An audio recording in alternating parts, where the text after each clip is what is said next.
chateau, bungalow. These are all things you'll find in a common episode of Comics Covered for the week of July 25th, 2018, episode 35. Took us a while to get here because last couple weeks have been busy, and who wants to turn 35? I know Doug is getting there next year, so... That's not true. It's definitely not true. It's actually not. But, it's not. Your opening there sounded... What? It was like a weird... very confusing opening to a Twilight Zone episode or something. Oh, that's good. I can just imagine Rod Serling, he's just saying, like, bungalow. Oh, I like that. That was a good bungalow impression with the whole Rod Serling. I don't know. That's good. Mm-hmm. Do we have a lot of crossover, you think, with the Twilight Zone fan base? I think we are listened to almost exclusively by people who watch the Twilight Zone. That seems logical to me. Well, it makes sense considering here on Comics Covered, we talk about comic books and the world around them, you know? Those, that industry, that movie, those games, those TVs. Wow, okay. Lots of interesting plurals or non-plurals. We'll talk spoilers and probably use swears. We will warn you about the spoilers, though. I'm Jack. I am new, in general, still, to comics, even though my pull list has been growing and growing to the point where I had 8 books this week and said to myself, I guess it's not that bad of a week. I'm here.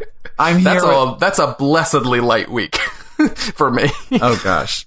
Well, I'm here with you, my co-host, Doug, and he knows something I don't know. We're doing a little bit of a different thing here with the character. Doug, why don't you tell us? Yeah, so first off, I just want to, before we do that, I just want to apologize for not having an episode this last week. I know last week, or 2 weeks ago, I should say, I said I was going to be doing a special episode from Comic-Con with the guys from Mashing Buttons. That didn't end up happening. We didn't end up having time. And we wanted to do like a makeup recording this last week, and that didn't happen either. So they were too busy murdering people. Wow. I mean, secret's out. Yep. I'm in jail now. Here I am from the cell. Wait, if you were in jail, the secret would already be out, though. Well, you know, I mean, we kept it kind of hush-hush. You know? Oh, you have connections like that. Got it. I have. Yes, I do. Anyways, we'll talk about Comic-Con in a couple minutes here. But so for the character this week, I wanted to try something out. It may fall flat on its face because this is an audio show, but instead of me giving Jack the name of a character, I've provided him to a web link to an image of a ridiculous character here, and he's going to look at this image and describe it in the best detail he can, and kind of maybe try to make some guesses about who this character might be, or what his powers are, or where he comes from. Yeah. So if you want to follow the link I've sent you. Honestly, you're going to probably share this on Twitter, so I shouldn't describe it all too much, because theoretically you should go to our Twitter and find this image link. It'll be listed under, you know, this is what I was guessing or something like that. Well, for anybody who doesn't end up going and doing that, maybe just try your best to make, you know, paint a visual picture. Okay. Or just kind of, you know, give your best reactions to the features of this wonderful character here. Okay. So I don't want to turn into a here? reactions podcast, though. Elders react to this image. Oh, Jesus. Okay. He has a lot of eyes. Many eyes. He has 4... Well, okay, 6 considering. Okay, so we got a big muscly dude with white hair. Kind of a Plastic Man-y looking face. You know? And he's got sunglasses on, and his costume is red and gold, kind of like Iron Man, but more of a fleshy, stretchy suit like you'd see on Green Lantern, bodysuit kind of thing. Sure. But gold, red, he's got a sort of, I guess, a Silver Age style, my guess. He has 4 eyes, though, going down the center of his body, and then he has a 5th one on his utility belt, which makes me think that this is a sexual character, but I don't think it is. Okay, so 1, 2, how many eyes does he have? 5 there and 2 up there. So he has 7 eyes.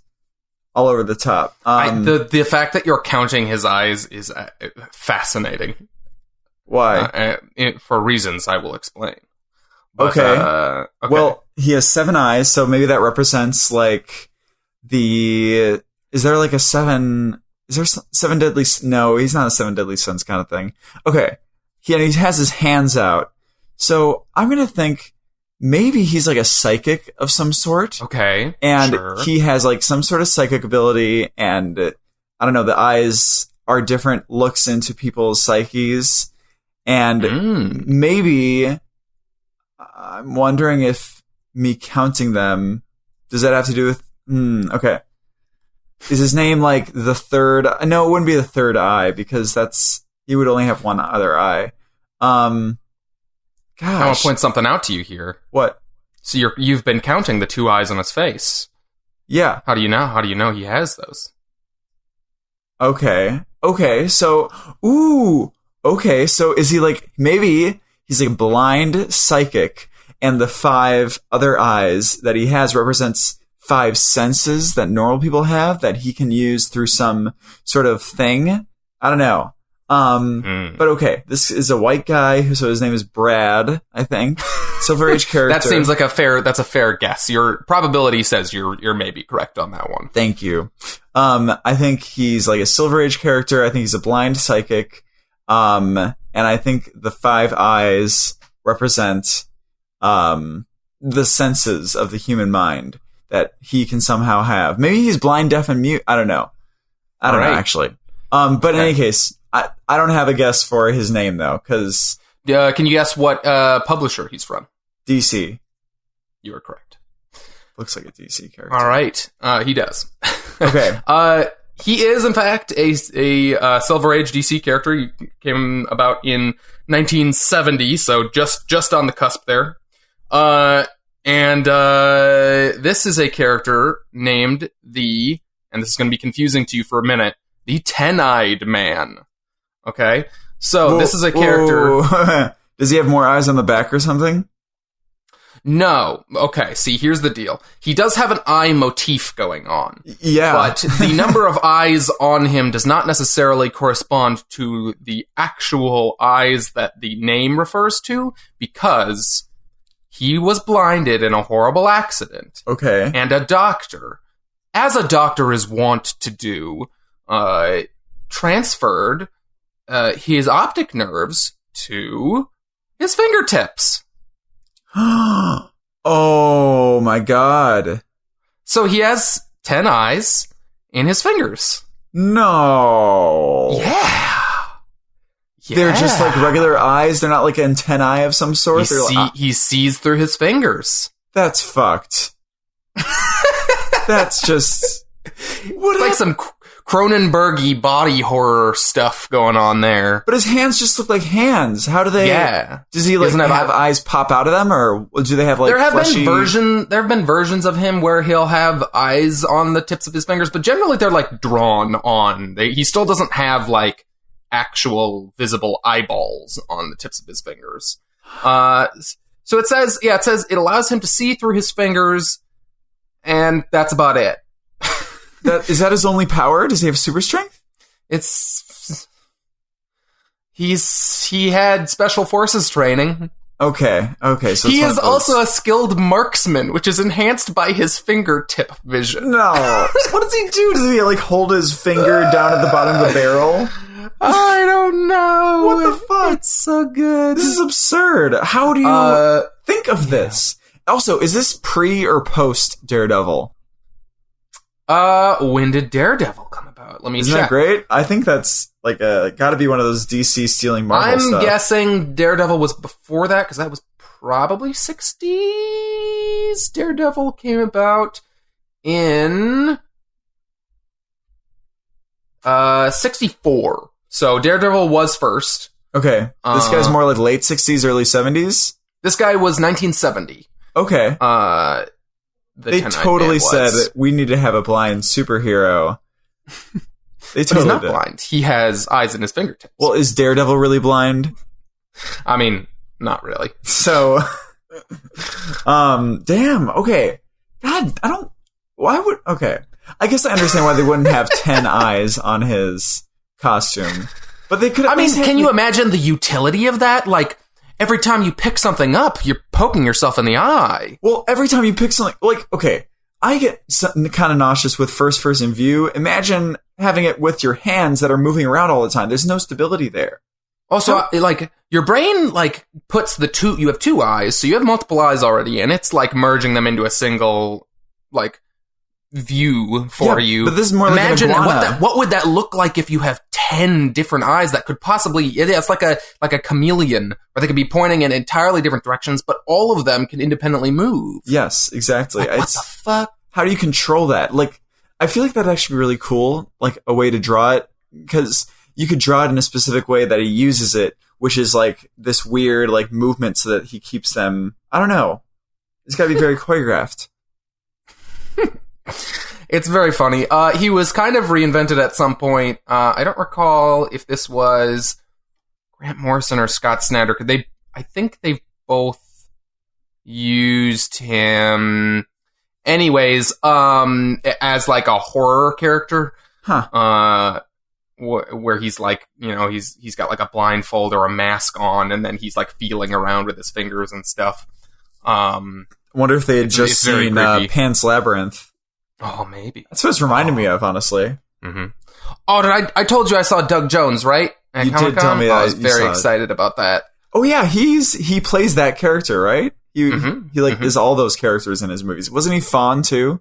Yeah, he's basically any of the tall, skinny monsters in any Guillermo del Toro movies. It's great. And he played all the monsters in Pacific Rim, right? Yes, he played all the monsters and all the robots. Yes. Wonderful. Okay, Doug. Well, how was your week? It was, okay. Since we haven't recorded in a couple weeks here, my last 2 weeks there were 2 weeks of absolute hell with Comic-Con, just sandwiched right in the middle, which is wonderful. Not exactly a stress reliever, but yeah, a wonderful time nonetheless. Yeah, I've been incredibly busy with work. If anyone tuned into the WNBA All-Star game, which was, as of recording, would have been that was on Saturday. Okay, so we're recording this on Sunday. So it was yesterday. Yes. So it was yesterday, and it was in Minnesota. Yes, it was in Minnesota in the Target Center. Oh, that's a big deal. I had basically any of the content that played on the big projector screens during the intro sequence for all the players. That was played on, I don't remember if it was on either ABC or ESPN or both. I don't know. Wow. But pretty cool. Really cool. That's awesome. Yeah. But, that and a bunch of other work events kept me pretty busy. And then I went out to San Diego for Comic-Con for the first time, and that was awesome. We could talk about that more in a second. How was your week, though? My week was fun. I've been playing a lot of video games because we've just been really excited. Because my girlfriend and I have this huge list. Samantha and I have this huge list of video games that we're playing, and we just played BioShock 2, which was fantastic, and now we're playing. Did you play the first one? I did, yes. Oh, okay. I need to finish the first one. I played like I played maybe half of it. Okay. The first one. The first one is really, really great showcase of the concept and the gameplay aspects of it, but I think it's a kind of a jumbled story, but it's really good by the end. This second one really hones in on a great story and the gameplay mechanics staying the same. I would think that it's kind of like first-person shooter horror stuff sometimes, so I would think that you don't like that, right? Yeah, that's why I didn't make it all the way through. I love that first game, like, aesthetically and tonally and everything about the world and everything. Love it. It stressed me out too much. Yeah. Oh, speaking of that, our next game is Alien Isolation. Ooh, yeah. Which Jack and I tag teamed in kind of like a marathon session. He came to visit me. I was living in Chicago at the time when that game came out. Yeah. And he came and visited me, and it was the middle of winter. We didn't really want to go out. It was so damn cold. Yeah, it was so damn cold, and so we bought Alien Isolation and like marathoned it for like 2 days. Oh, it was so good. Sat inside and handed handed the controller back and forth to each other every time we die. It was great, and actually I feel like that's probably the only way I can do a horror game anymore. Is to have a person next to me and to have the option to hand it off if I'm too stressed, or to at least not be constantly required to play. Hey, if we ever live in the same place again, which we will, I'll be happy to do that again for you. Yeah. But right now, we were talking about this earlier, but we're playing this game called Guacamelee, which is so awesome. It has co-op, side-scrolling, like kind of hack and slash stuff. You got to play it. You said there's a sequel coming out to it? Yeah, sometime in this... I think it's coming out not too long from now, but it looks awesome, like, visually. I really liked their... I haven't played the first Guacamelee, but I played their game that they made between these two, Severed, which is I played it on the Switch. I think they have it on a bunch of other consoles. But that game is awesome. It's almost like, have you ever played Infinity Blade on mobile devices? No. So it's like very similar, like swiping mechanics, like all the combat, but like it's like managing multiple enemies, and it's like very rhythmic, almost in a way that almost makes it like a rhythm game, but without the actual music part. Okay. It's really cool, and the art is similar to Guacamelee, but like more kind of Lovecraftian. It's really good. I highly recommend that. Okay. Yeah. I love it. Very cool. Well, that sounds exciting. We have fun weeks. Doug, let's go ahead and talk a little bit about Comic-Con news. I don't know. We're kind of mashing up. I figured we could talk about Comic-Con in the news segment. Because there was a bunch of news stuff that came out of it, but also I just wanted to generally talk about the show. Well, yeah, just tell us about like the general feeling, the atmosphere, what you saw, what you didn't see. What's up? So, I mean, like, I've been to a bunch of like local conventions. I've been to C2E2 a few times in Chicago, Wizard World there. I don't think I've been to one in any other cities, mostly just Chicago. But so this was like the actual show floor in the convention center is like, it's the same basic kind of thing, but like just like crazy blown out. Like just like everything's so much like bigger and crazier, and there's giant statues and giant exhibits and things. Everyone has this big elaborate crazy booth. So it's like just like this crazy, more fully realized version of those local shows. And so that was just awesome, just walking around there. But like also it just explodes into the whole city around it, around the convention center. Like you go outside and there's like all down the street and down every street, like expanding from it. Like there's just all sorts of experiences and like we did a South Park escape room, which was very fun. Oh, that was an escape room that you sent a picture? That's so great. Yeah. Did you beat it? We did. It was very short. You had 10 minutes. Okay. But still very cool. They like recreated the classroom. Did you need to use like knowledge that you would know from the world? You probably could have done it without some of that stuff, but like there were lots and lots and lots of references to in the clues to very fun stuff. But like like they had tons of stuff. We looked at a lot of this year as kind of like, this is us getting our feet wet. This is a learning experience for like when we come back in the future. Back to the future. Because honestly, we just went around and kind of figured out the whole thing, like just kind of like toured the whole place, and we didn't like get a lot of the like, we didn't wait in a lot of lines for a lot of crazy things, but like we just kind of went around and saw everything, and it was just a really good time.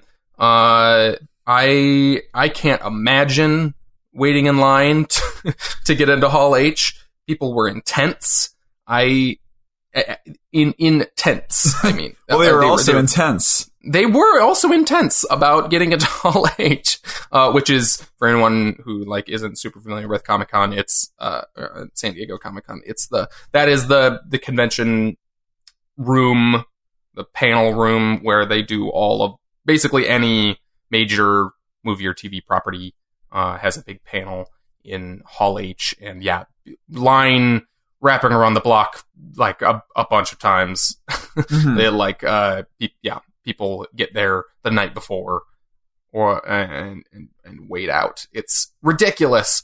But we did get to see like the one panel we would have wanted to see, Glass, mm-hmm. the cast of Glass. We got to see the cast of them at, we went to see Conan, there, because we thought, we don't want to wait in a tent overnight. So we'll just go see the cast at this talk show, and that was a good time. Got to see Sam Jackson and Bruce Willis and the rest of the cast.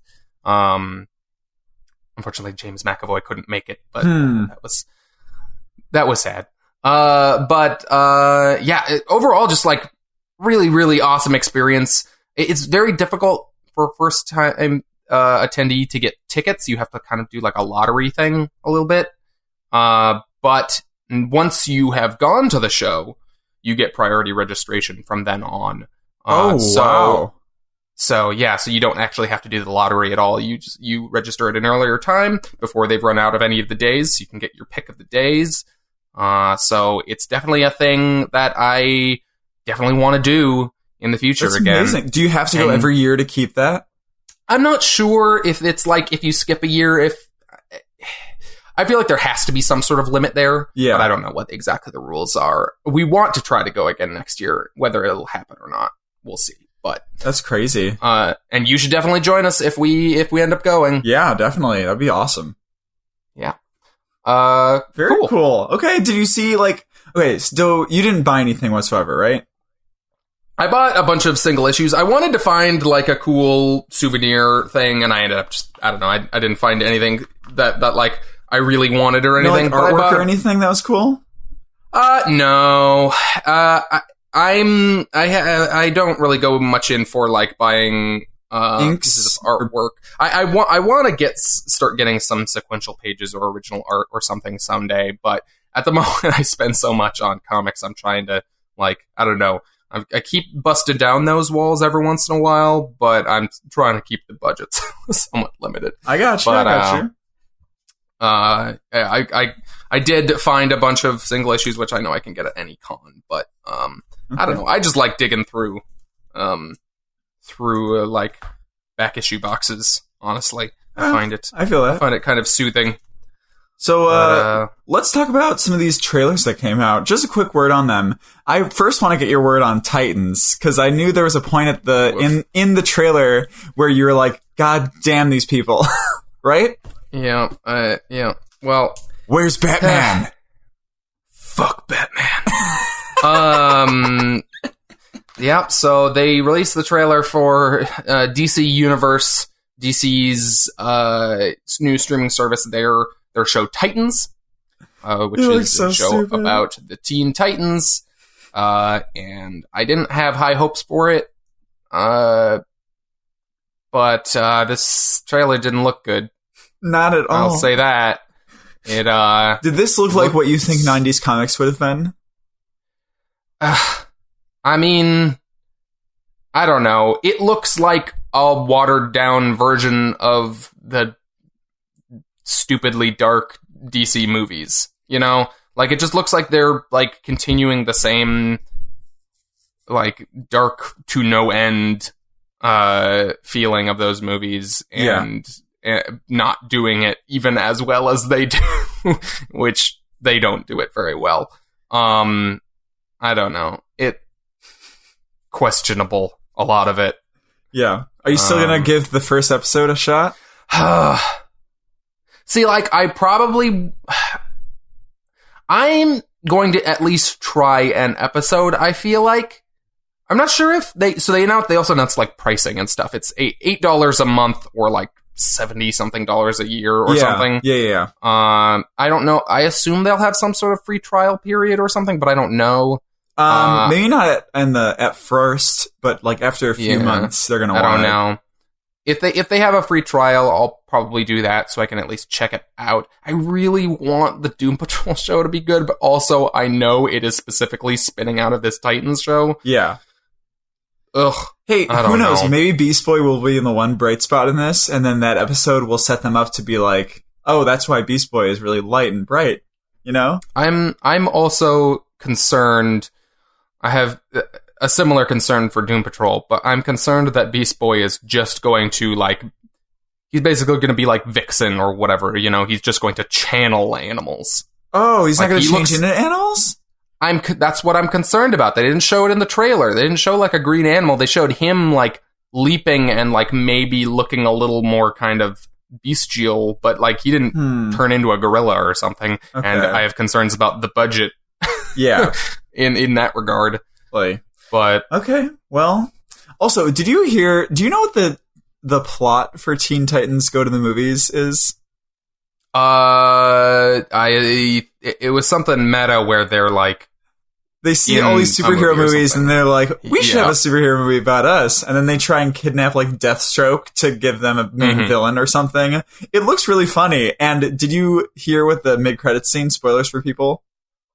No. Yeah, just go ahead. Okay, spoilers for people if you don't want to know the mid-credit scene. There's a mid-credit scene in Teen Titans Go where the original Teen Titans TV show, not from the way cartoon? They're animated. Yeah. Oh my god. They show up and they're like, oh, we found a way to like get through. Everybody, if you're listening, we're the Teen Titans. Like, it's all like the normal animated ones from that old show. It's great. Oh, that show was great. I loved that show a lot. But that's exciting.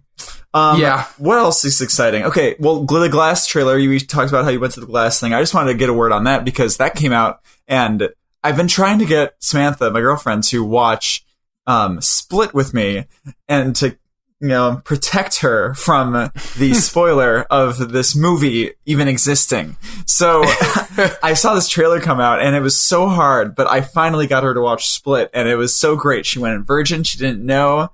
And I was so happy about that. So now I'm really excited for this movie. I was, but yeah, I'm really excited. But yeah, what do you think of Shazam also? I think it looks like entertaining. I think it looks a lot better than like Aquaman does. Yeah, I don't really get Aquaman. I don't understand what's going on, really.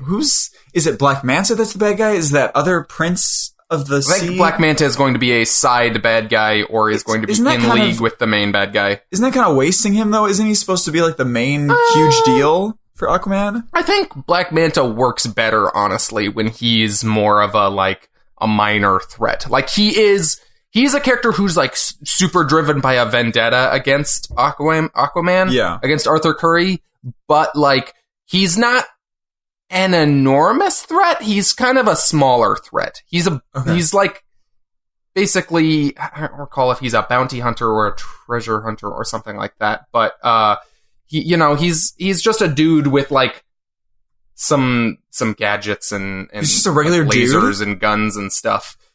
Yeah, I mean, like, he doesn't have powers or anything. I thought he looked like that thing. No, that's a helmet. Oh my god. Wow. Yeah. Okay, that's a whole thing. I see that character in a totally different light now. He's a notorious pirate and assassin. I always imagined that he was like some sort of like alien underwater like thing.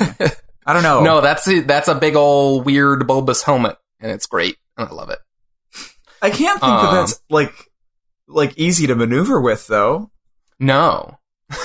I was very afraid they were going to tone that down and just give him big red eyes or something on a normal looking helmet. But they went full Black Manta helmet in the stuff I've seen of that movie, and I'm a big fan of that. Do you trust the trailer Jason looks Momoa? I don't know.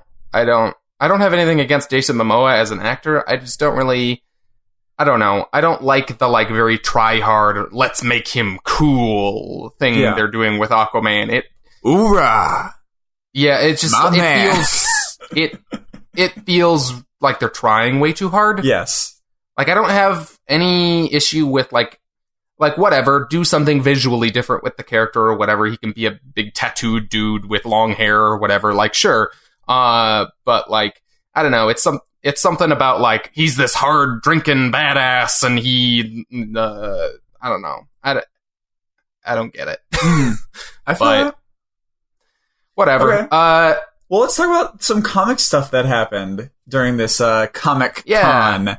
What do we got here? We got, oh my god, I'm so excited. You tell about this, because I don't know much about Liam Sharp. I haven't read that much with him. So they announced at Comic Con, DC did, that Grant Morrison and Liam Sharp on art are going to be launching a new Green Lantern book called The Green Lantern, in the modern trend of, we're rebooting this thing, let's put the in front of it. Which is one of the dumbest things. Isn't the new Batman movie they're trying to get off the ground called The Batman? Yeah. That one actually has, like, precedent, though, in, like, terms of, like, people... I mean, like, it is definitely influenced by that dumb trend, but, like, Batman has a history of being called the Batman, and that has kind of a different connotation yes. than, like, a more mythical kind of connotation than, like, talking about just Batman. But anyways, yeah, so it's going to be a book focusing on, as opposed to the current Green Lanterns book, which focuses on the cop duo of Jessica Cruz and Simon Baz, or the Green Lantern Corps book, which is about like the whole Green Lantern Corps, obviously. This is The Green Lantern, which is focusing on Hal Jordan, and it is going to be about Grant Morrison said he wants it to be a more small scale, not big universe-ending stuff like a lot of modern Green Lantern stuff tends to be. Yeah. More about, like, Hal Jordan being a space cop, you know? Mm-hmm. And that sounds, in a lot of ways, to me, like kind of a return to some of Grant Morrison's roots in his early DC stuff, like Animal Man, even, like, to Doom Patrol kind of splits that a little bit. But, yeah, I mean, it's just, you've told me that new Grant Morrison is very, like, of huge, overly meta, kind of crazy stuff going on, and this seems to be more of a, like, giving himself a limit to work with, because he really wants to give this kind of a story with Hal Jordan, which is awesome, honestly.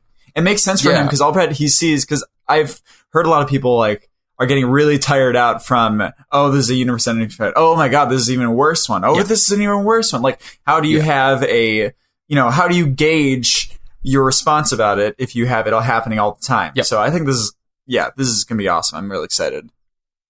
Yeah, and it's a kind of a refreshing change of pace for a Green Lantern book to be kind of more kind of narrowing in on that smaller scale space cop kind of mentality or kind of story. Do you think any inspiration comes from the recent Mark Waid, Chris Samney Captain America, where he was just kind of going around for a little bit? I mean, I think there's a kind of, like, side trend going on in a lot of comics that are, like, kind of, like, recognizing that a lot of comics nowadays, or in the last 10 years, have been maybe too epic and too big, and trying to make them a little bit smaller and more character-based.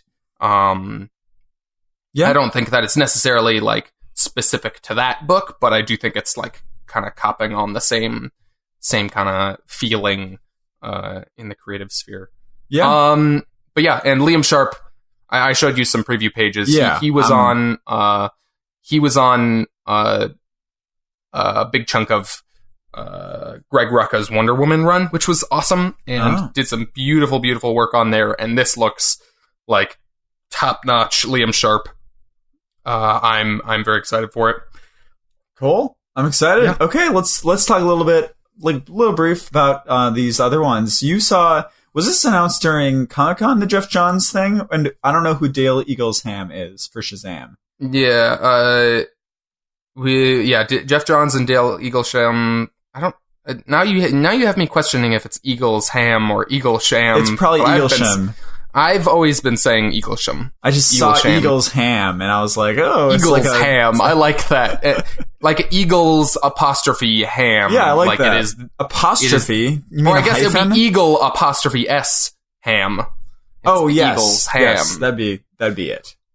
Yeah, they're launching a Shazam series that is going to be kind of about the whole Shazam family. I think that came out of Comic-Con in their DC panel.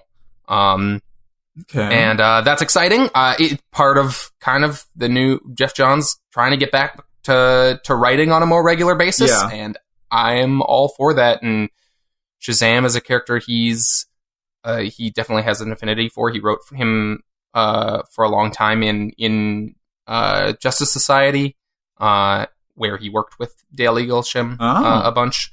And he wrote backups about kind of the New 52 version of Shazam for a long time in his Justice League book. Okay.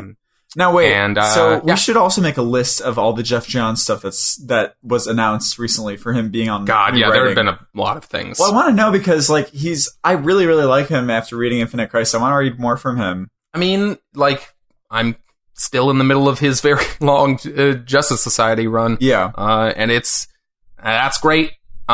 His Green Lantern stuff is great. That's something I've talked about recently on the show. Yeah. Wanting to continue. I never finished it.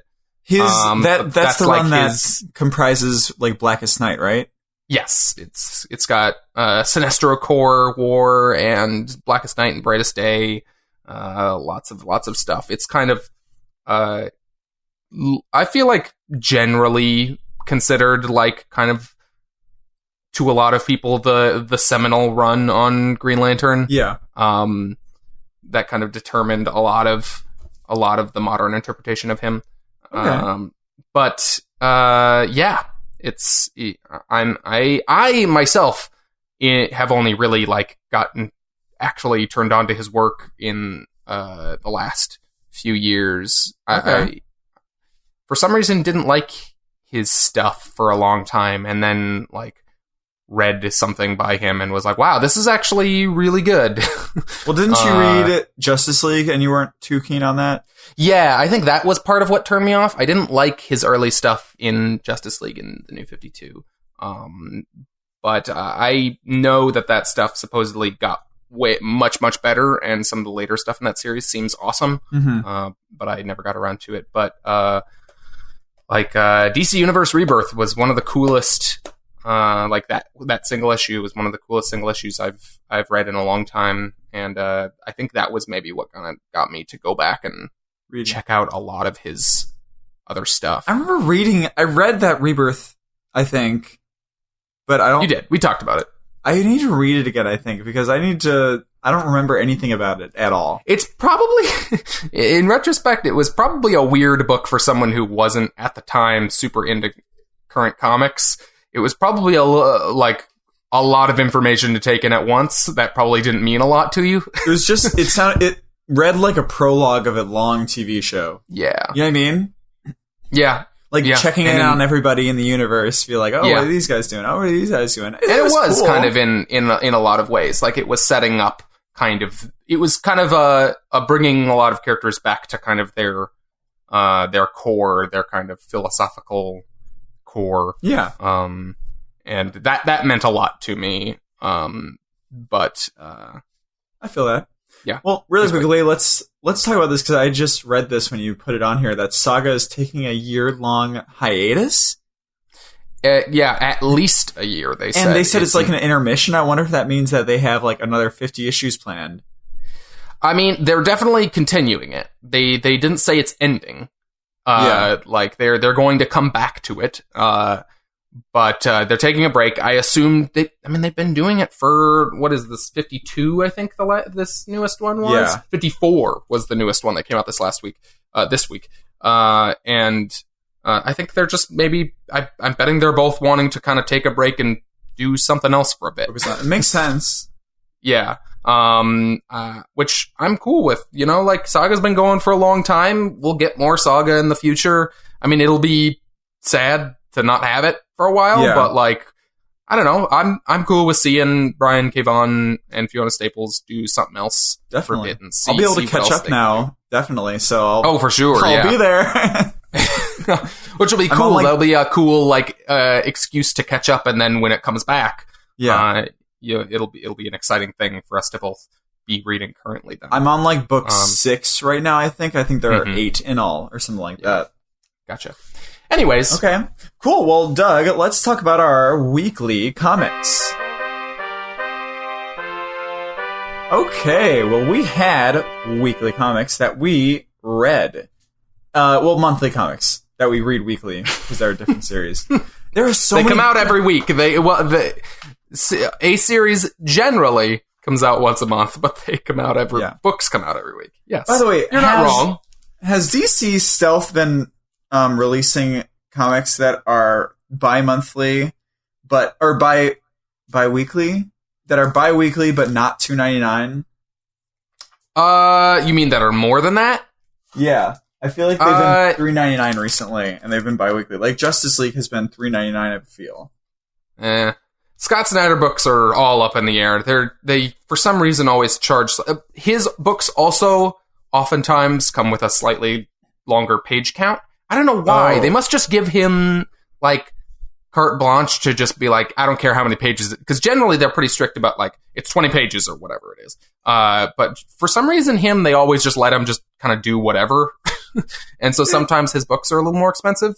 Okay. I know, like, during his Batman run, like, every month in, like, the second half of it, it was like, it's 40 pages and it's $6 or something like that.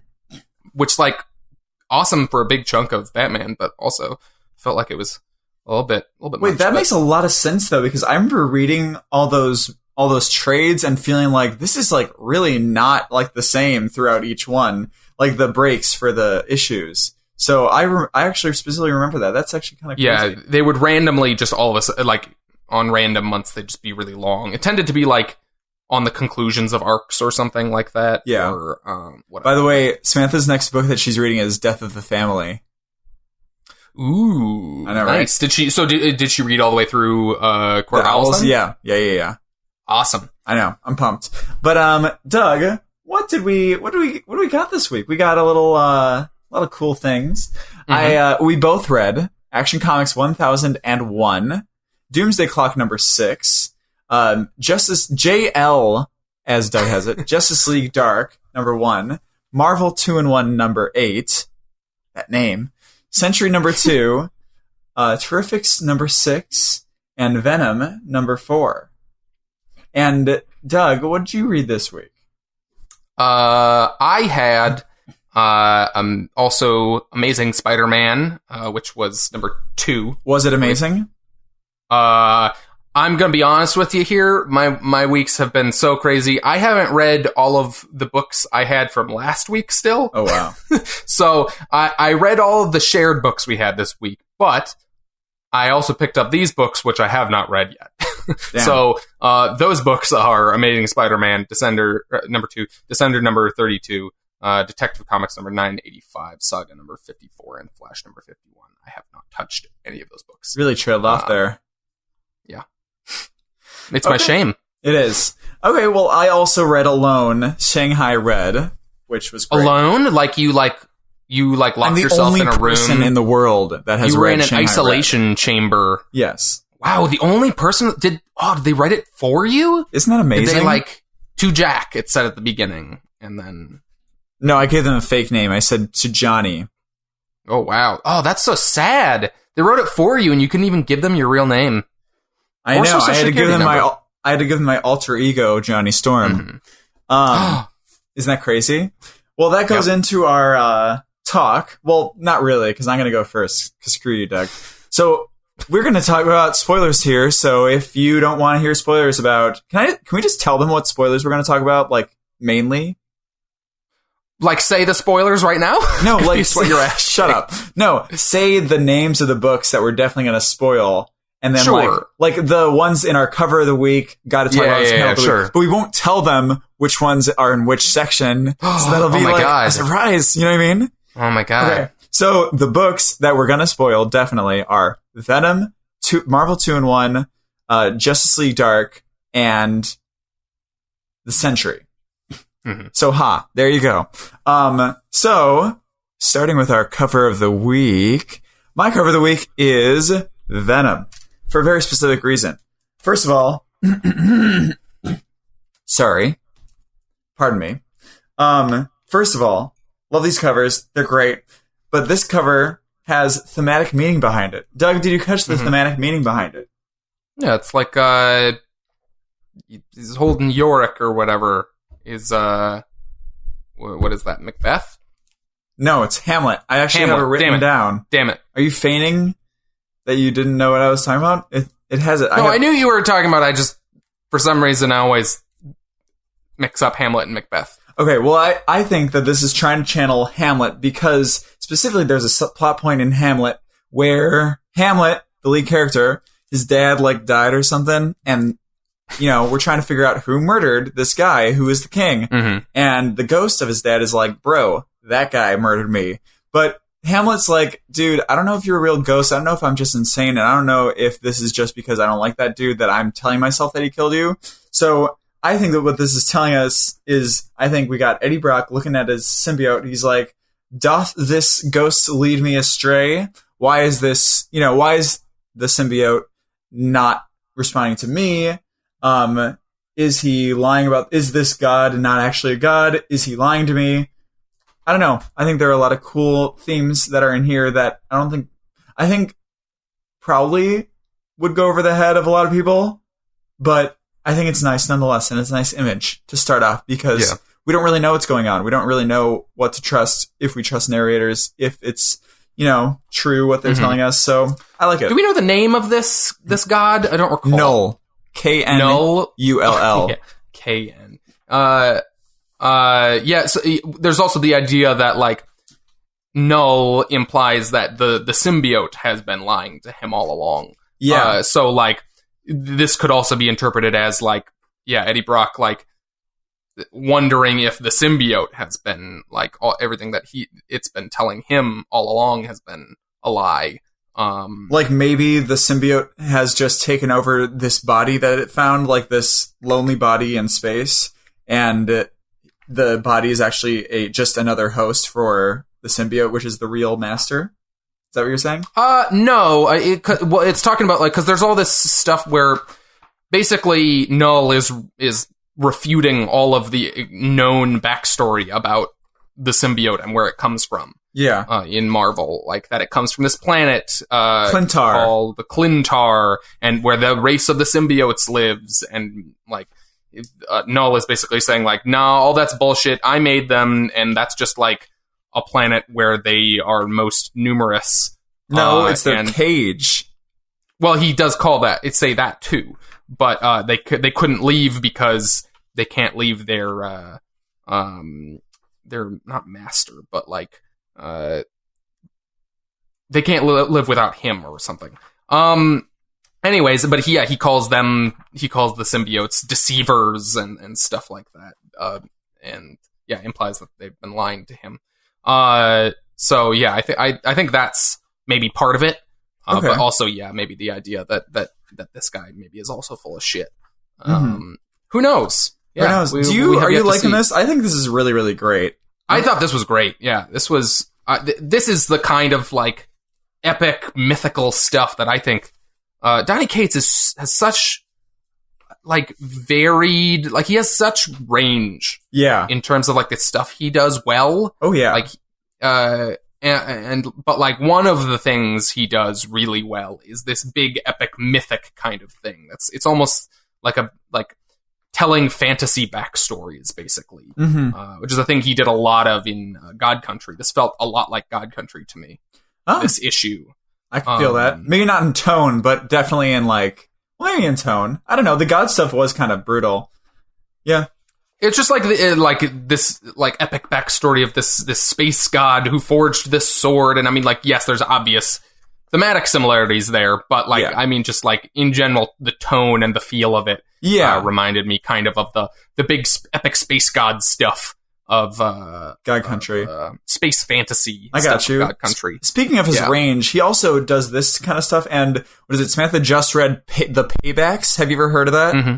I've heard of it. I haven't read it. It's straight up comedy, and it's just. He's so good at that. Like, and I almost forgot that he did Doctor Strange. Like, I forgot that whole thing. Yeah, like, he's one of the funniest writers in comics right now. Yeah, and it's weird because I don't think you necessarily always think of him as a writer who's like, he doesn't necessarily usually write comedy books. No, but like the humor in the books that have humor is some of the funniest shit I've read in comics. Yeah, and it's always so organic and like it doesn't ever feel forced. Yeah.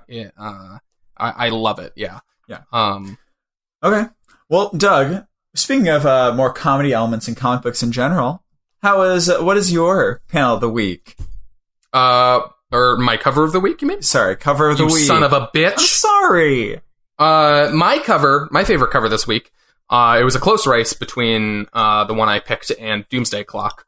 But, I mean, that Doomsday Clock cover is great. But my favorite cover this week was Marvel 2-in-1, The Thing and Human Torch number 8.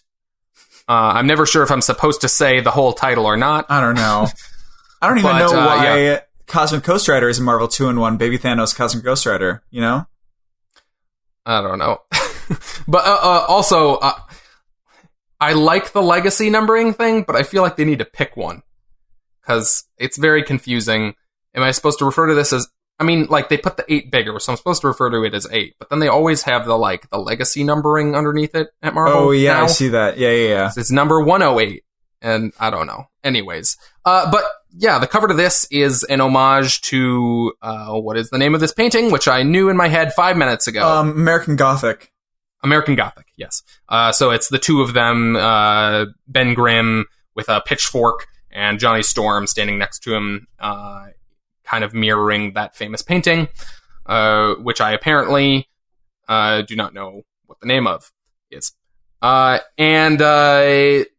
it's kind of a more painterly cover. It's done by, let's see if I can find this person's name again. Wait, are you gonna talk about how... Also in the background, they crash. Yeah, no, I'll get to that. So it's done by Jay Anacleto. Anacleto? I'm not familiar with this person or how to pronounce their name, but colors by Romulo Fajardo Jr. So it's them standing in the foreground, and there's the like farmhouse in the background, like American Gothic, but they have crashed the Fantastic car into it. Which is the Fantastic Four's flying vehicle in which they all ride, and it's just smoking and like billowing flames, and the two farmers from the original American Gothic are in the background, like, what have you done to my house? Yeah. They're just like in such distress at their home being destroyed, and both of them in the foreground, the Thing and Human Torch are just like looking sheepish.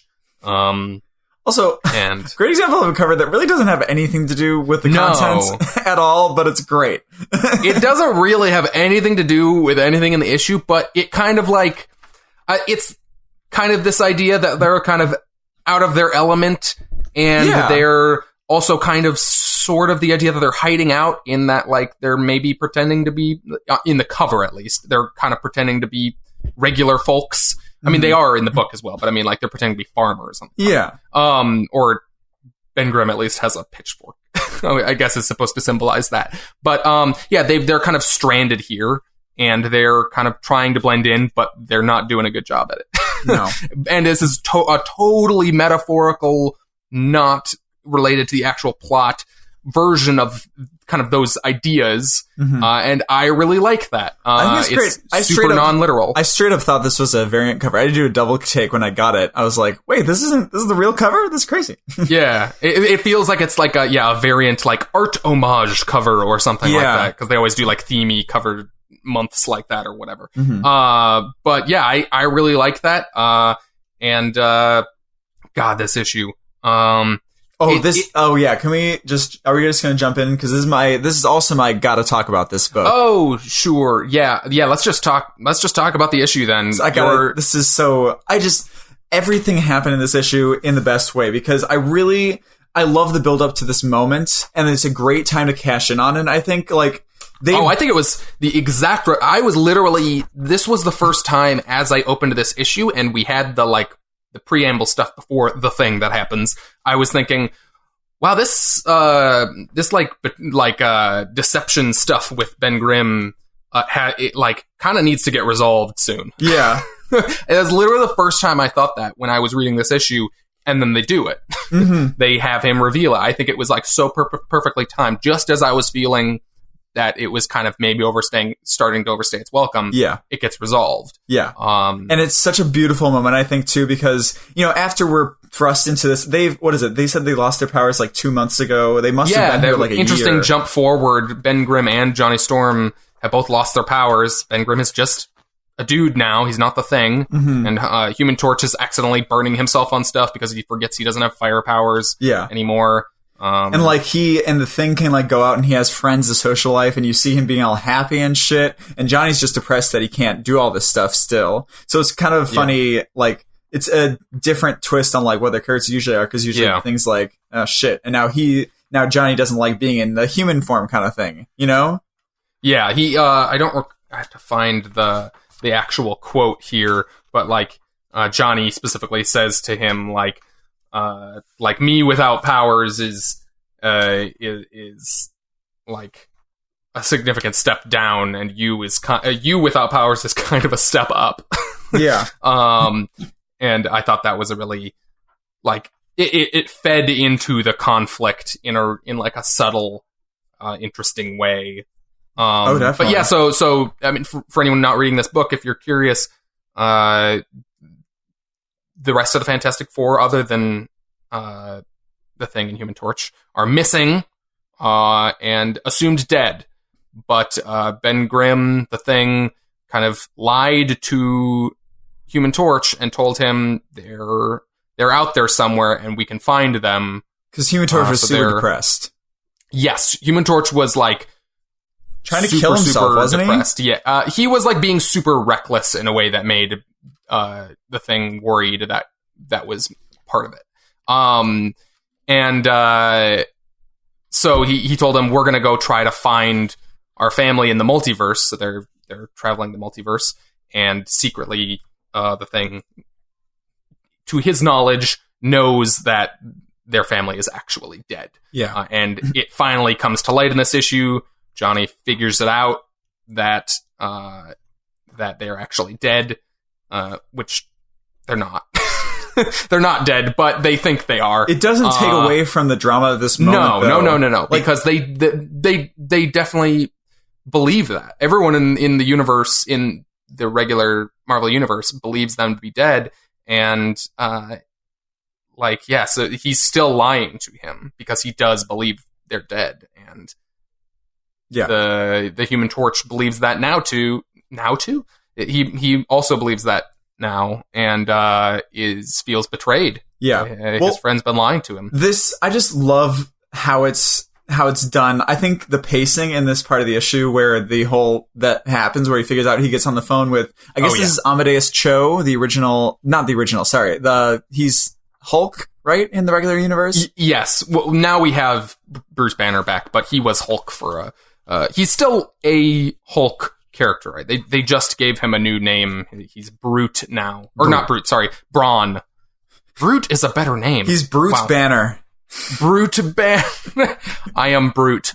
That's great. But in any case, sorry. The pacing, though, I'm always so fascinated with how writers and artists put pacing into their stories. For moments like this, it's so necessary. With the page turn, how has his back face to it, and he's just kid, and then it's just silence. They aren't dead, aren't they?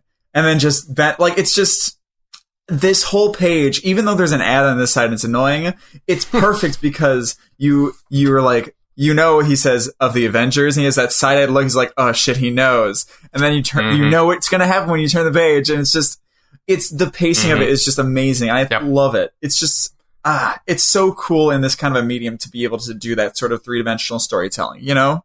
Yep. Also, I would just like to point out, I think that first panel on that page is supposed to be pointing out Johnny's bandaged hands because he burned himself. Well, he's had the bandaged hands the whole time. He has yes. But I think this panel is supposed to be specifically framed like that for that. But also, it also looks like it's just focusing right on his butt. It's like supposed to be a pan up of the camera. Yes, but it could have been on his back. Whatever. I think just his butt. It's his butt. It's supposed to be showing off his hands because he's in pain, and but it's a close up of his butt. Is that what you thought of when you turned this page? Really? Well, it's a weird panel if you look at it on its own. It's just a close up of his butt. I don't know, man. You do you with your whole butt weird stuff. Mm-hmm. In any case, weird stuff. And then we also in this issue, they have the big thing. He runs into the fire, which is crazy. And he's still not used to being immune to fire. Yeah, and he really desperately wants that back. Yeah. But he also one thing I read online that people don't like as much, and that I've noticed, and I noticed during the issue, Ben Grimm and Johnny Storm are kind of drawn to look the same in a lot of places. In this issue, you mean? Yeah. Yeah, it's always a weird thing of like, how do you draw?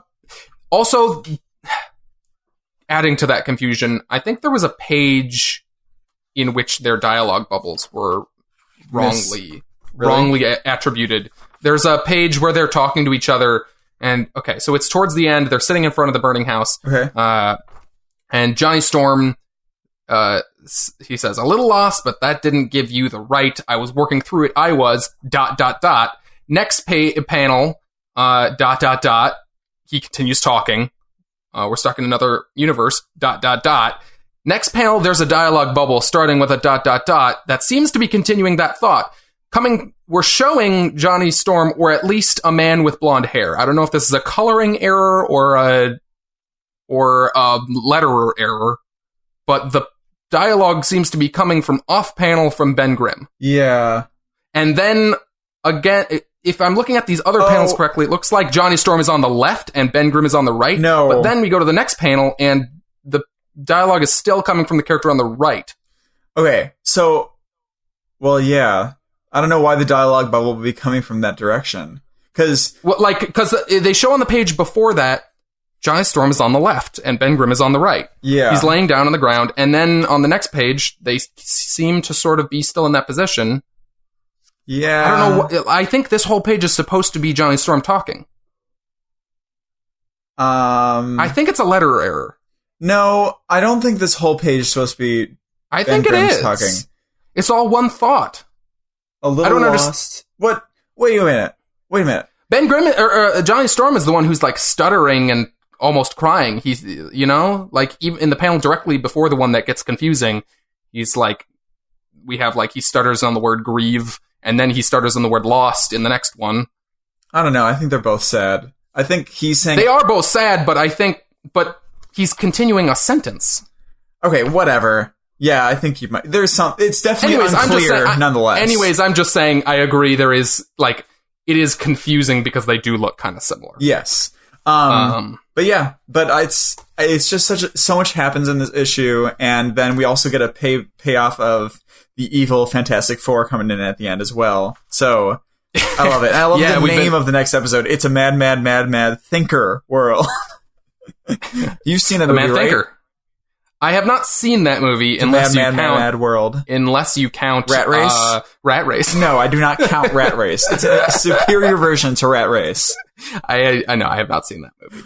Rat Race is fun, though. I will get it. Rat Race is fun, and I'm willing to bet has not aged well at all. Oh, God. Do you remember in the end of that movie, I don't know if we've talked... I bring this up a weird amount lately, so I don't know if maybe I've brought this up recently, but I've been thinking a lot lately about how in the end of that movie, there's they go to a Smash Mouth concert.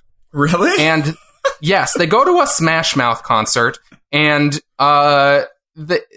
there's just a sequence where they're like, wow, this crazy stuff's happening, huh? Like the guy from Smash Mouth. And then he's like, wow, let's play some music. And then there's like, then they just play the Smash Mouth song, All Star, and they just do it. They just play the song. What? That's crazy. All that glitters is gold. Wow. I did not know. I didn't realize. Okay, I'll have to watch it sometime. That'll be fun. I'll do a double feature of what is it? Mad World and that movie. It's a Mad World, or is it? It's a Mad. I don't know what. It's a Mad World. That's what it's called. Oh, is it literally 4 of them? Okay, I thought they were adding Mads to it in this little. Oh no. Anyways, but yeah, the Mad Thinker has assembled his evil Fantastic Four, and he looks fucking ridiculous, and it's very funny looking. I'm excited. It's gonna be great. I don't know who these other characters are. I feel like I should. But I don't know who they are. They're, I assume, characters who have vaguely analogous powers. To the Fantastic Four, we have a strong character. We have a fire character. I don't know who this other guy is, but he looks like he's kind of. I just noticed he looks like he's kind of like fading in and out of existence. So maybe he's got phasing or something. Or maybe invisible. Oh, I see that in the legs. That makes sense. Yeah, it's kind of hard to. It was just like gonna be like just a big dude, you know? Yeah, there's just 2 things on the team, I guess. Well, no, there are 4 things, and they're people, Doug. Oh my god. Okay, don't call them things. Sorry. Doug, what is your book that you've got to talk about? So I wavered back and forth this week on because I think the issue this week of The Sentry was fantastic. I had a lot of big plot developments, but I was I think in the end more excited to talk about the debut of the new James Tynion the 4th book, Justice League Dark. Yes. I was very excited for this book, and I don't think it disappointed at all. No. I'm pretty excited for the kind of status quo they set up, the team dynamic they set up, and where we're going to go from here. Also, I love the art in this. It's really great. I love it. Alvaro Martinez, who they credit in this book, I have not. He was on Detective Comics a lot with James Tynion, but he was always credited as Alvaro Martinez. They've apparently started crediting him as Alvaro Martinez Bueno. I see that. I didn't even realize I don't know that. if I'm not entirely sure. Is that his last name then? Hey, that man is Bueno in my book. Oh, I guess on the cover they say Martinez Bueno. So I don't know. Anyways, yeah. So so this is kind of spinning sort of out of an implication in New Justice. No Justice. No Justice. God, it's so confusing. Sorry. The cover on this, or not this one, some of the marketing for this has been, or it does say New Justice on the cover. A bunch of these New Justice League spin-off books are being referred to as New Justice, but then they're spinning out of an event called No Justice. It's very confusing. Yeah. Whole thing. Yeah, so they implied that they wanted to create a more league-sanctioned, Justice League-sanctioned kind of magic team to protect the world of magic, or against the world of magic, or whatever, led by Wonder Woman, which I think is great. I love this kind of slow turn that they've been giving. She's never really been, she's always had like supernatural elements. Yeah. Like she has the magic bracers. She is kind of ageless in a way. And she has connection to gods and stuff. But like they've never really like seeded her all that much in like the supernatural corner of the universe. And lately they've been making more of a kind of an effort to put her amongst those characters. And I think that's really cool. It's really cool to see her leading a team like this. Well, I also really like that they still have her kind of out of her element. Like, I feel like Zatanna really is the one that knows what's going on with this shit. For sure. But I like that dynamic of them, like, Wonder Woman's trying to get her to, like, see it from her, and then Zatanna, like, says, like, no, we got our own little club over here. But then she, like, realizes, like, oh, maybe this would be good. But, I really love the dynamic they're putting up here. And I think there are going to be some nice, like, good use of butting heads. But I think it's not going to be too much, and I think it's going to be great all the way around. I'm really pumped. I wonder if John Constantine will be a bigger part of this, like if he will be like a Lando Calrissian sort of character. They seem to be implying that he'll have some sort of involvement larger involvement in the series, even Yeah. if it's just like as a side character. Yeah. I'd love to see more of him in general, so I don't know. I've never really read anything with him. Yeah, he's fun. I always get the idea that apparently he's always a dick. Oh yeah. He's always just a dick. That's just kind of his thing, is that he's just like an asshole. Huh. He's like, you know, in classic comic book or genre storytelling fashion, he's the asshole who's secretly deep down kind of a good guy. Oh, he's Jeff Winger? But only kind of. He's Jeff Winger. Yeah, sort of. From Community, that's a reference to the Community. Me and my girlfriend have been going back and watching a bunch of Community lately, and good God, he is just a piece of shit. Well, yeah, in general, but no. He does sort of mean well, sometimes, but also is terrible.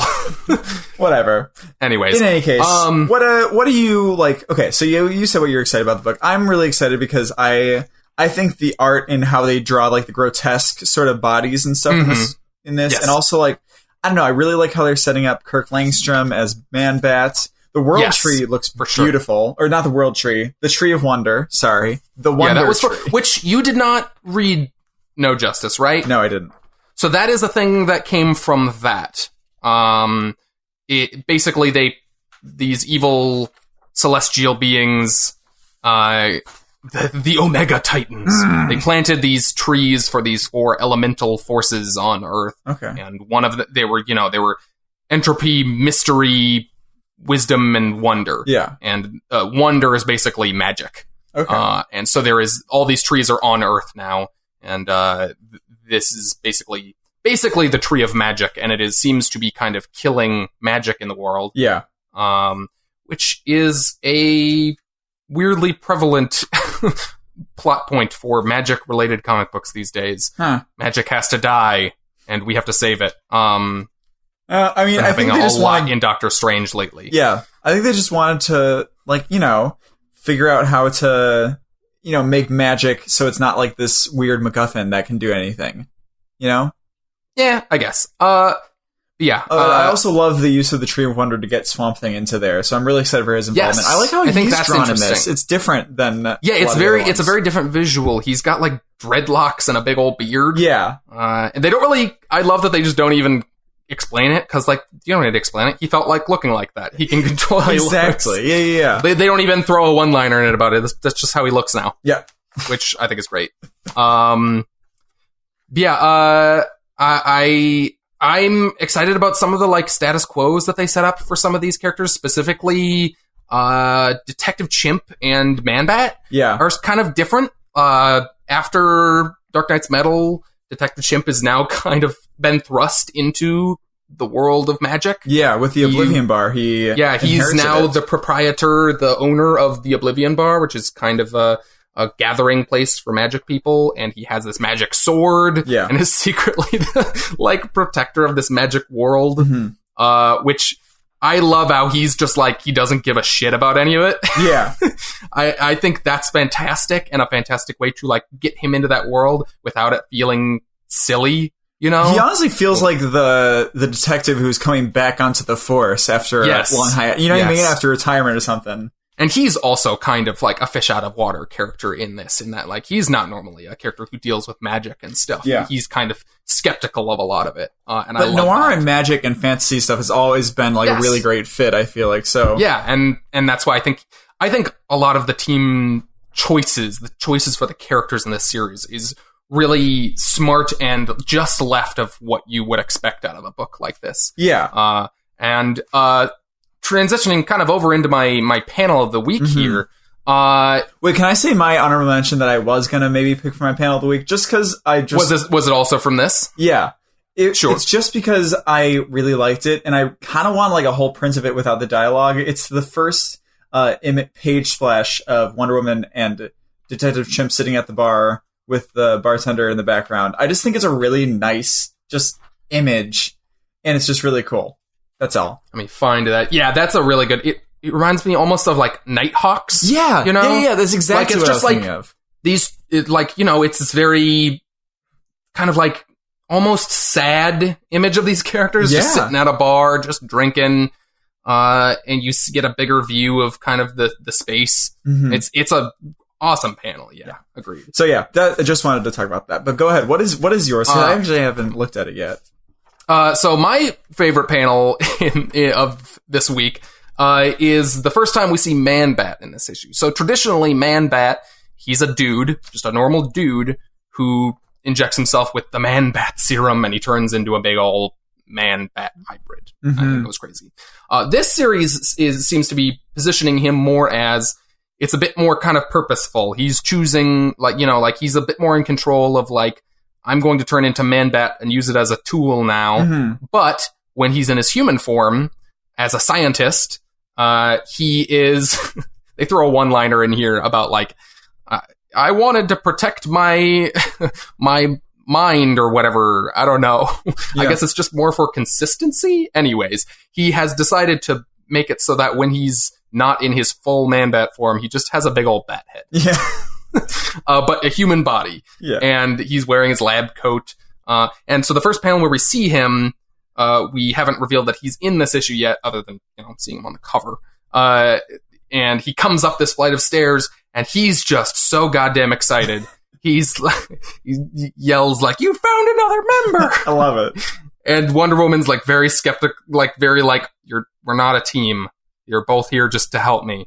And she's kind of annoyed at him. Yeah. But I just love this first image of him because it's surprising, because I didn't know he was going to just look like that when he's not in his Man-Bat form. Yeah. And I love the energy they're giving him in this, as this kind of manic, in a way that if you look at that panel and then the panel on the opposite page. Yes.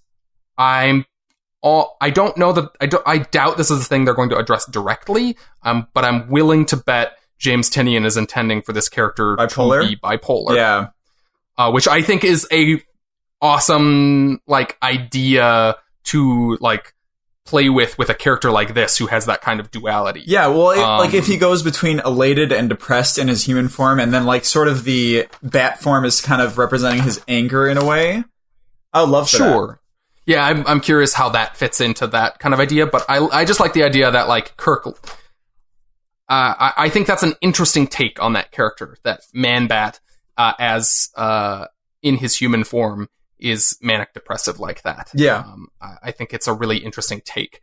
And I'm curious to see if that is a thing that they continue to imply or play with. Definitely. I'm really, really pumped. I haven't read a lot of Man-Bat, but I was also wondering, since he hasn't been in this sort of, I assume he hasn't been seen in this sort of light before, because he's trying really hard to be helpful and be good and everything. Yeah. Is this kind of the same path that Clayface took?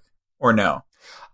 In Detective Comics. Man-Bat has always been kind of a little more on the fence, because he's kind of like a lizard character over at Marvel, in that he doesn't, he's he wants to be a scientist, and he's doing things in the name of science. Yeah. But then Man-Bat is the bad part of him or whatever. Okay. And this one, he seems to be more trying to be good and help, and I don't think that that's necessarily it's more in line with the character as we've seen him than Clayface's turn to good. Yeah.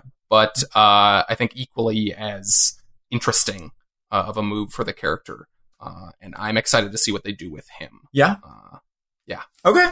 Cool. Yeah, no, I'm really, really pumped for that. I was pleasantly surprised. I was not expecting to like this as much as I did. So I'm really excited. It's all about it, just as you didn't read James Tynion's Detective Comics, no. But a lot, pretty much all of the appeal of this is he writes really good ensemble casts. Yeah, their interaction, all of them feel like they get good little character moments in the issue, and their interactions are all unique and interesting, and they have an interesting, different dynamic with each other than you usually see. And it's just he writes a good team book. And it's a great team. I think this is going to be great. Yeah. Yes, it is. Yeah. A really interesting group of characters that I'm excited to see fleshed out. Okay. Well, my panel of the week comes from Doug's honorable mention for Gotta Talk About This. I am using The Century as my panel of the week, and I'm literally using The Century as my panel of the week. This is going to be the page splash panel of him not able to control his form anymore, really, it looks like. Him turning into the Sentry in the real world, not in his... Okay, let's set up this. Sorry. Robert Reynolds? Bob Reynolds? Is that it? Yes, I believe so. Bob Reynolds is the Sentry. He has a setup where he works a regular job, but he has to, get his form out, so he has to go into this thing that Tony Stark and Doctor Strange made for him, to where he can have a pocket universe where he's the Sentry and sort of get it out of his system. The Conflictor. Such a MacGuffin, right? That's... Yep. Okay. So he, he gets it out of his system every 24 hours. But now someone's stolen it, and so he is brought into this jail area. But since it's past his time, he can't control his form anymore. And obviously this bunker that Tony Stark built is not holding him. So my panel of the week is this page splash where he has just turned into Sentry. He's like kind of dramatically looking down with his like stance and everything. I'm not Bob anymore. And Tony Stark's in the background going, what are you doing? And shit like that, which is kind of out of character, I feel like. But I just really love this as an image. I think it's drawn like beautifully. I love the drama that's shown in the Sentry's face. Like, kind of like this sort of Shakespearean character inspecting himself for like why this is happening, why do I have to be like this, but also like empowered in a way, and then just the terror behind him. Kind of Tony Stark. If I don't want to think of him as Tony Stark there, honestly, I want to think of him as any person that's scared. I don't think he's terrified there. I think he's yelling Bob. I think he's more like concerned and trying to stop him. Okay, he's like freaking out, not like afraid. Yeah. I guess what I just like is I like the difference between the expressions. I like how they're drawn. Yes. I just think as an image, it's very striking, and it's really satisfying to see when it's not in the regular, like in the pocket universe. You know what I mean? Yeah.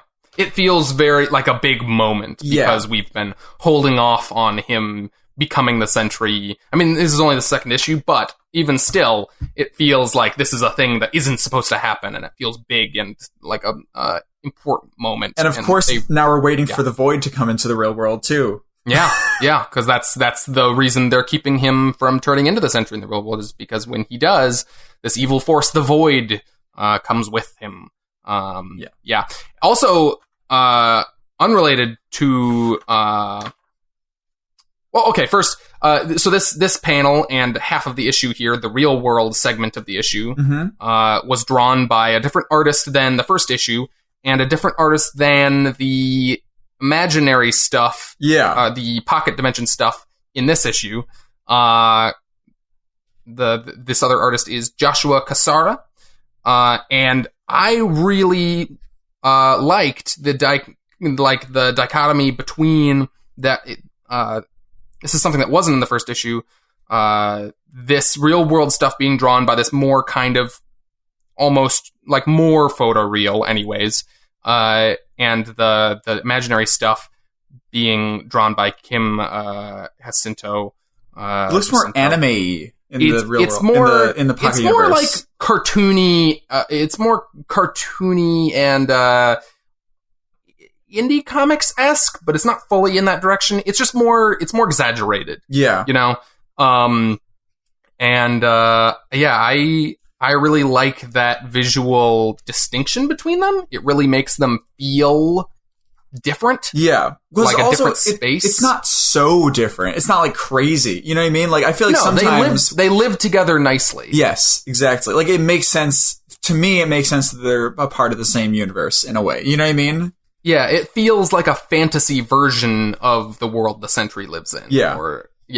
And I feel like this is something that, looking back, like, could have made that first issue even better. Like, I'm not saying... I love the art. I love Jacinto's art. Yeah. Jacinto. Don't know how to say that. But like, I really like thematically kind of what the feeling that this gives this issue. Yeah. And honestly, it helps quickly differentiate between them, you know? Yeah. Like, I know exactly in which one this is, which is probably going to be important going forward, as it seems like we're going to be splitting time between them. Mm-hmm. Well, honestly, I'm really happy with it because, like, this moment of him turning into the Sentry in the real world feels like it's the first time, even though we did technically see him as a Sentry in the Pocket Universe. But it feels right here, like you said, like it's a release of, like, like now he's the Sentry, and, like, it's like this intense, like, first time moment, even though we've seen him before, but it's a different, because it's a different art style. It feels like just more monumental. I totally feel that. It feels different and more impactful because it looks different than how we've seen him in that Pocket Universe. Because it's a different artist. Almost it feels like that, like, sort of dark, grounded, gritty version as opposed to the, like, more, fantastical, like, that you see in film. You know what I mean? Like, the difference between, like, The Dark Knight and Batman with Michael Keaton, Sure. And I feel like that's a fair kind of distinction to make when you have both of those things interacting in the same story. Yes. To have the more grounded dramatic world, and then the more, or not dramatic, but the more grounded kind of more soap operatic world. Yeah. And then the, like, fantastical cosmic sci-fi horror, cosmic stuff, fantasy universe. I love this issue. It was great. Yeah. Also, can we talk about is the idea that Billy kidnapped a mentally challenged Cranio and put the thing on his head, or is he just? I don't think there's something. I mean, I don't know. It's hard to tell because all we see here is he's got the helmet on and he's in the fantasy world and he's, like, drooling. I think he's just like that because he's in the fantasy world. Like that he's not, like, physically present in the real world, like that his mind is focused on being in the fantasy world. Yeah. Okay. But I don't know. I could be wrong. Okay. Maybe he is, like, paralyzed or something like that. I don't know. Okay.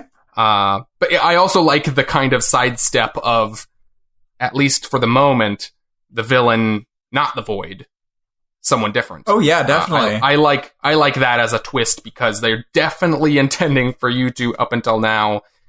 I mean, I think the Void is probably going to be a part of this. Oh yeah. Because that's the danger in the real world, but at the moment, the danger in the fantasy world or the Pocket Universe or whatever it is this other villain, Cranio, who I have no idea if this is an existing villain or but yeah. Maybe it was like an old, like, Silver Age one that they're bringing back. I don't know. No idea. Hard to tell with the Sentry because he's a character who has a past of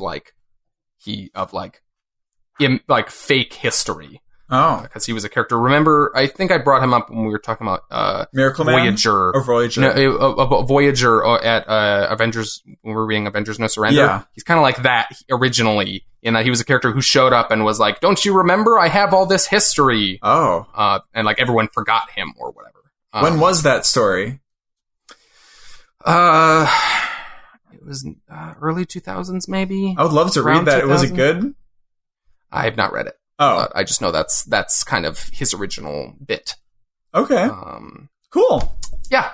Well, cool. Is there? Do you want to give quick thoughts on anything else, or are you? You're pretty good. Like Doomsday Clock was good. I heard that for Doomsday Clock, this is the 6th issue, and what it is doing is it's embodying what happened in the 6th issue of apparently of Watchmen, which was a background on the comedian or something like that.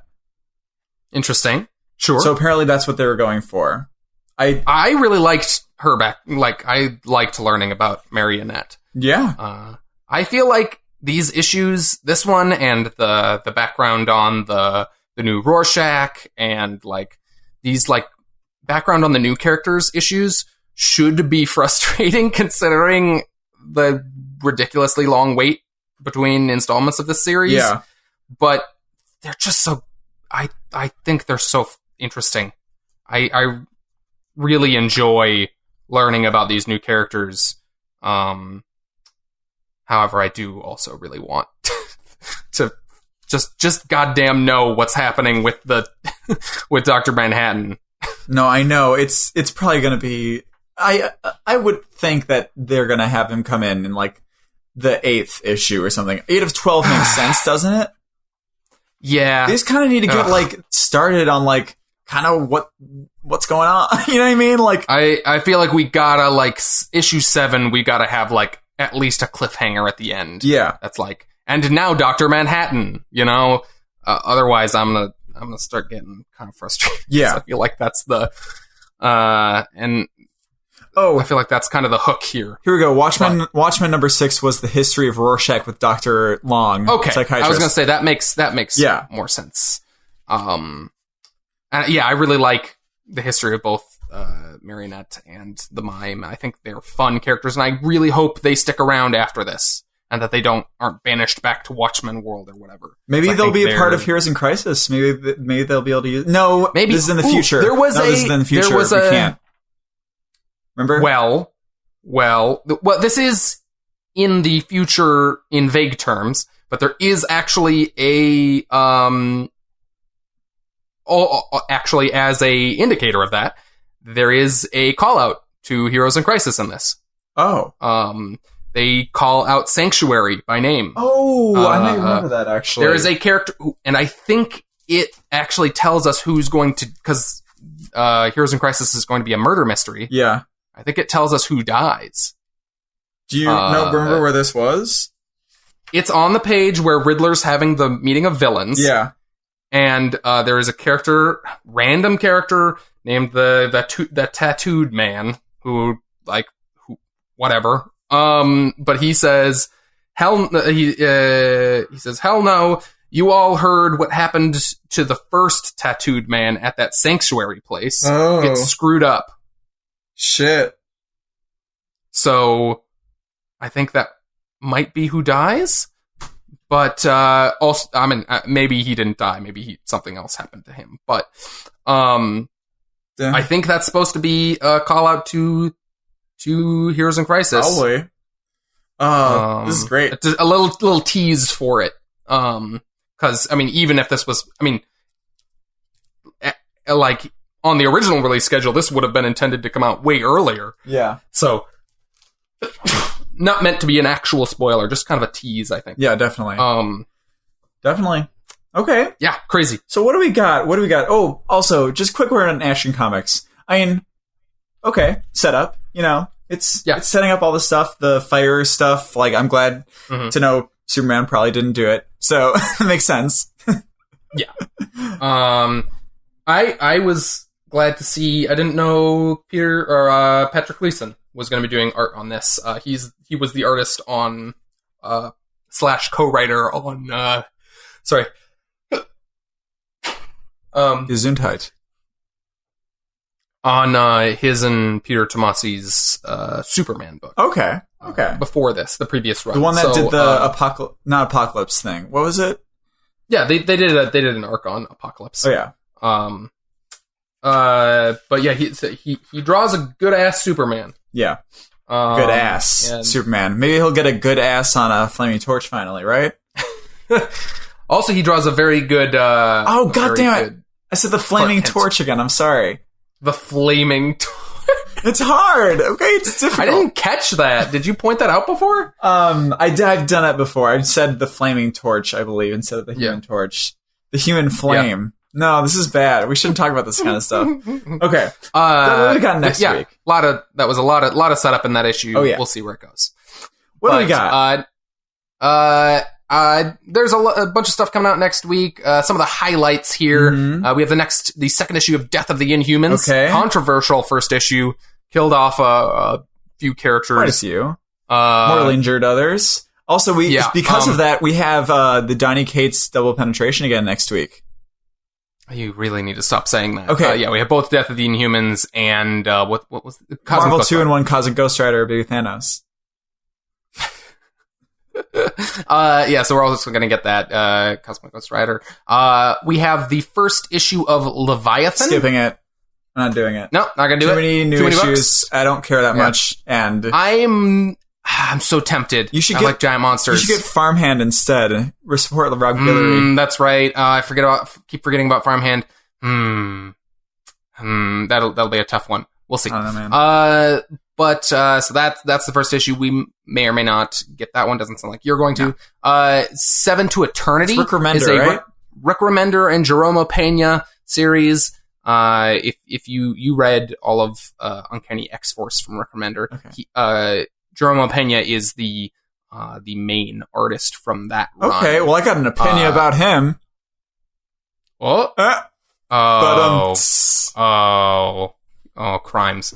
But I'm so excited. That's their fantasy series, and it's really good, and it's been gone since September of last year. Oh, dear God. So they've been on an almost year break, and it's finally coming back. So I am excited for that. I would love to start maybe reading that, but I have so much to read right now, so I shouldn't right now.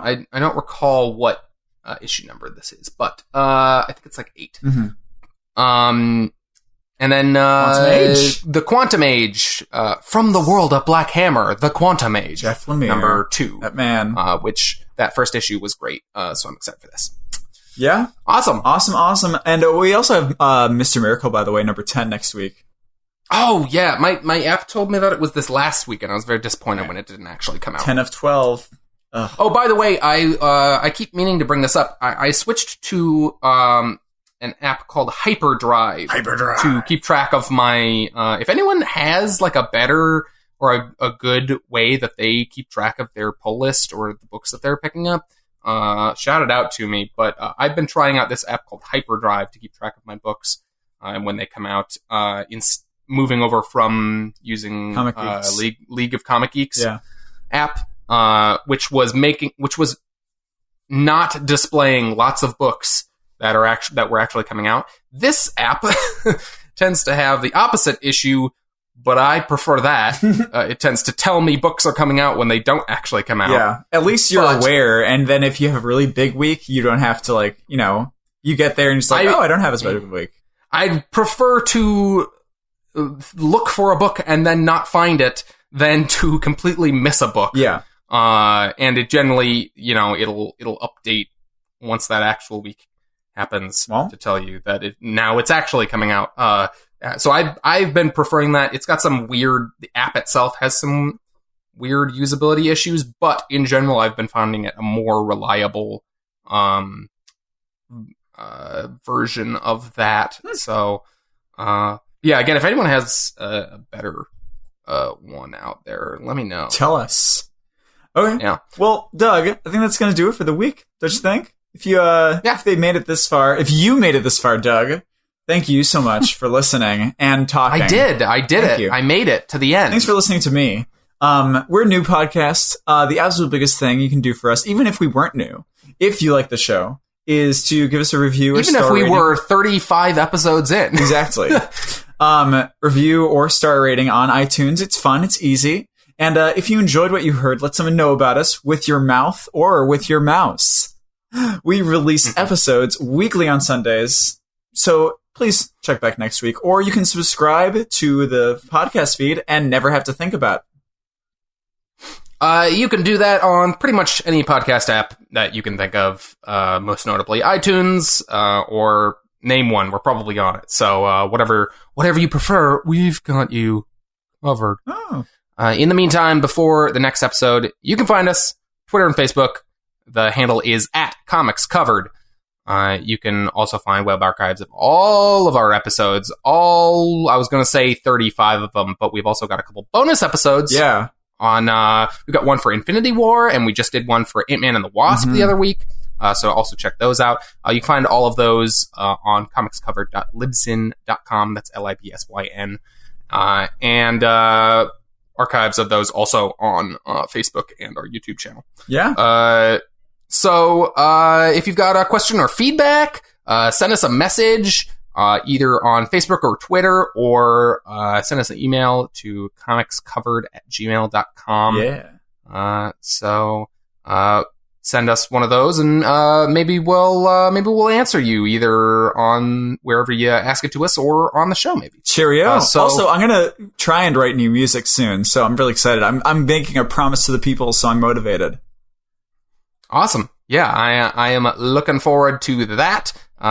Keep an ear open. Ear open. Keep an ear open. I don't think they have a choice in that. I think their ears are always open. I keep my ears closed. Oh, well, that's just... I pin them to my face. I feel like that you can get an infection really easily. Speaking of Cronenbergian body horror here. Seriously.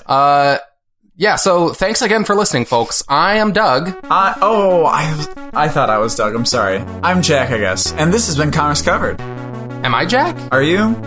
I don't know. I'm Jug. Honey Nut Cheerios.